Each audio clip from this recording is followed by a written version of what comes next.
Welcome friends, my YouTube channel target class में आप लोगों का स्वागत है। दोस्तों, आज मैं आपको नंबर सिस्टम का एक बहुत ही इम्पोर्टेंट चैप्टर पढ़ाने जा रहा हूं। पिछले पार्ट में मैंने पढ़ाया था natural number, composite number, prime number. तो आज मैं उसमें जो छूट चुका था उसका पार्ट शेष बचा हुआ था, मैं उसको पढ़ाने जा रहा हूं। हम सबसे पहले इसमें देख रहे हैं शाह अभाज्य संख्या, को प्राइम नंबर। को प्राइम नंबर क्या होती है? तो हम पढ़ चुके थे भाज्य संख्या और अभाज्य संख्या। इसमें हम पढ़ेंगे को प्राइम नंबर, शाह अभाज्य संख्या। शाह अभाज्य संख्या क्या होती है? संख्याओं का एक ऐसा युग्म, मतलब एक ऐसा जोड़ा जिसका एचसीएफ एक हो। एचसीएफ मतलब मासापा।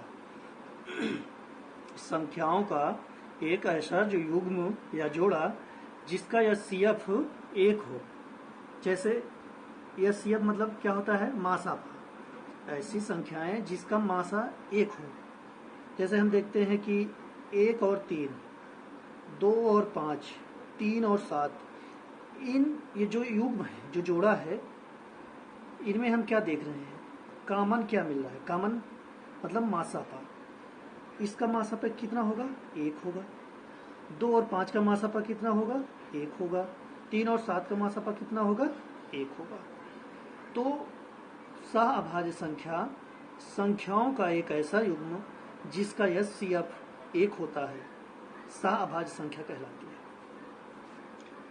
अगले क्वेश्चन को हम देखते हैं कि परिमेय संख्या, रेशनल नंबर। परिमेय संख्या, रेशनल नंबर, अर्थात परिमेय संख्या क्या होती है?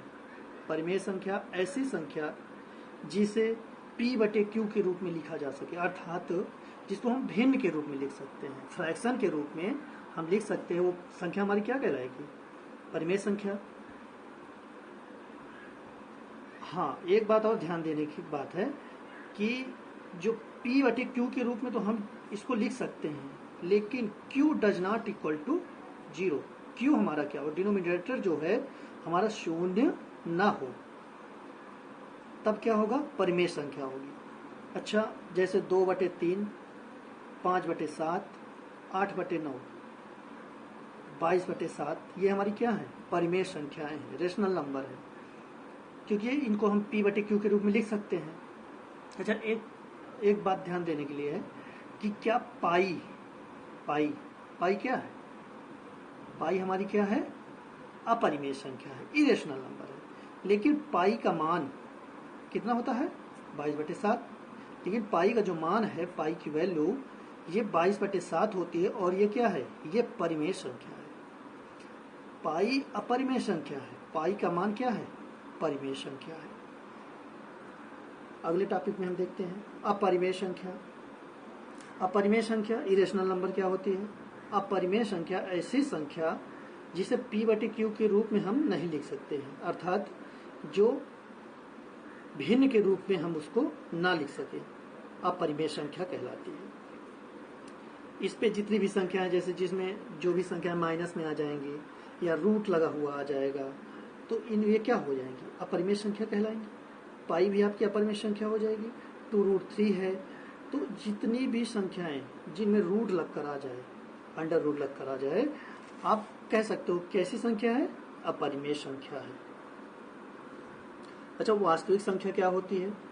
तो वास्तविक संख्या, रियल नंबर, वास्तविक संख्या सभी जो परिमेय संख्याएं होती है, सभी परिमेय संख्याएं और सभी अपरिमेय संख्याओं का समूह वास्तविक संख्या कहलाता है।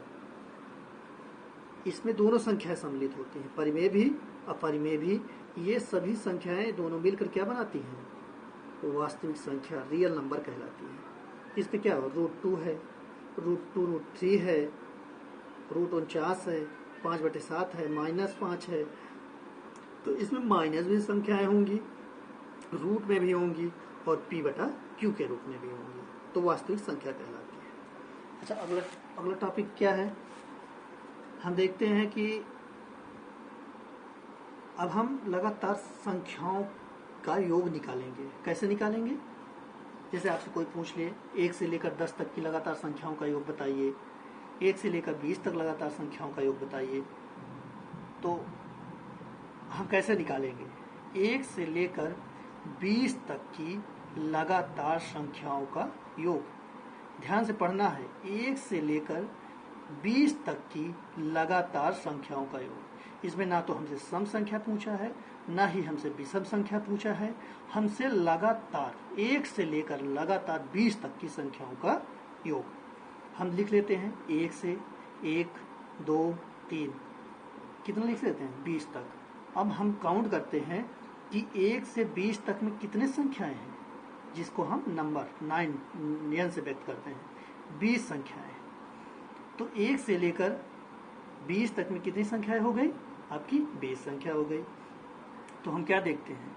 n + 1 × n/2। यहाँ पे n हमारा क्या है? अंतिम पद है।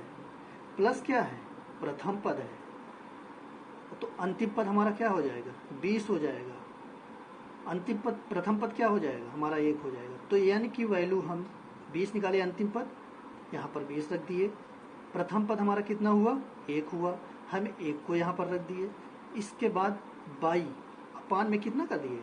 2 कर दिए। अब यहाँ पे n इंटू n की जो वैल्यू है 20 है, हमारा फार्मूला है n इंटू n + 1/2। तो यहाँ पे n हमारा पदों की संख्या है। ये n हमारा अंतिम पद है, ये प्रथम पद है। तो प्रथम पद प्लस अंतिम पद इंटू पदों की संख्या बटे 2। तो यहाँ पर अंतिम पद कितना कर दिए? 20 कर दिए हम। प्रथम पद कितना कर दिए? 1 कर दिए। बटे में 2 कर दिए। गुणे पदों की संख्या कितनी हो गई? 20 हो गई। अब 20 प्लस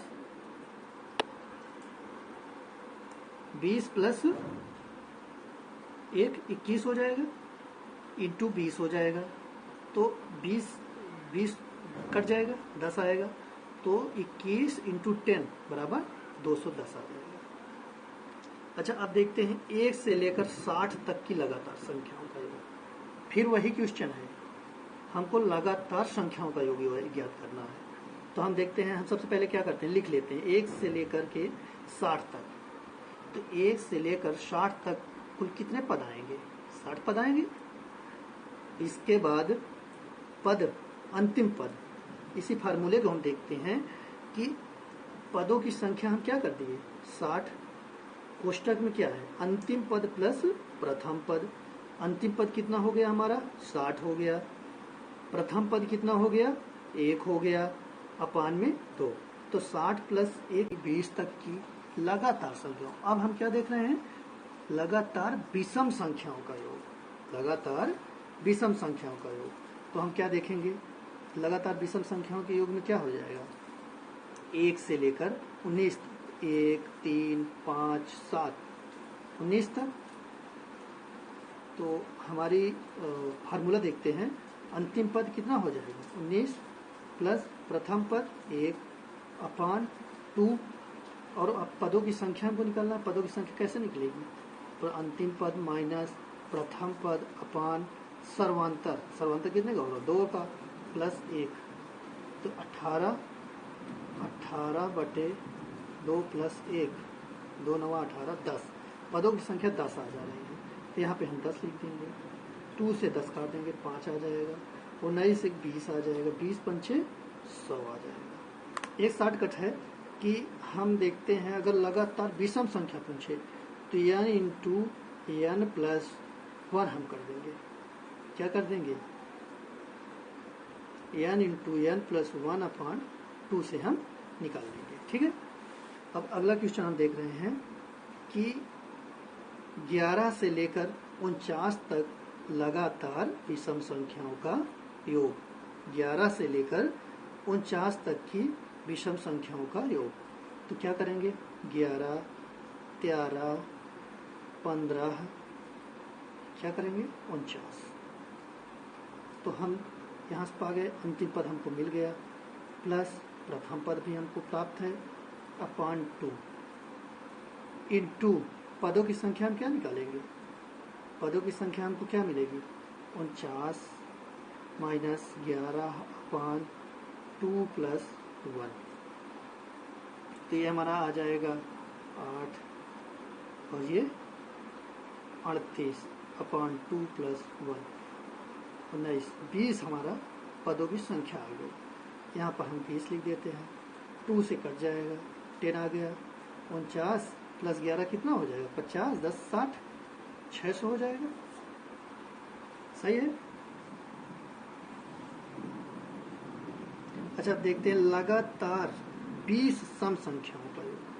अब हम लगातार 20 सम संख्याएं, तो अगर 20 लगातार कह रहा है, यहाँ पे तो ये नहीं दिया है कि 20 से लेकर 40 तक की लगातार सम संख्या है, यहाँ पे दिया है लगातार 20 सम संख्या, अर्थात ये कहाँ शुरू होगा 2 से शुरू होगा, 4 शुरू होगा, 6 शुरू होगा। तो यहाँ से करते करते हमको क्या कहाँ तक जाना पड़ेगा 40, 20 लगातार सम संख्या है। तो जब देखते हैं जब लगातार सम संख्याएं पूछे तो आप n इंटू एन प्लस 1 कर दीजिए शॉर्ट ट्रिक में। तो n क्या हो जाएगा हमारा 20 हो जाएगा, गुणे 20 प्लस 1 हो जाएगा, आप 21 गुणे 20 कर दीजिए, 21 गुण 42, 420 आपका आंसर हो जाएगा। लगातार अगला क्वेश्चन क्या कह रहा है, लगातार 15 विषम संख्याओं का योग। हम अभी तक क्या निकाले, लगातार सम संख्याओं का योग निकाले, अब हम निकाल रहे हैं लगातार विषम संख्याओं का योग। तो जब लगातार विषम संख्या का योग निकालेंगे तो इसका फार्मूला होता है n स्क्वायर। क्या होता है n स्क्वायर। तो यहाँ पे क्या कर देंगे 15 का स्क्वायर कितना आ जाएगा 225। अच्छा बेसिक मैं आपको समझा रहा हूँ थोड़ा सा।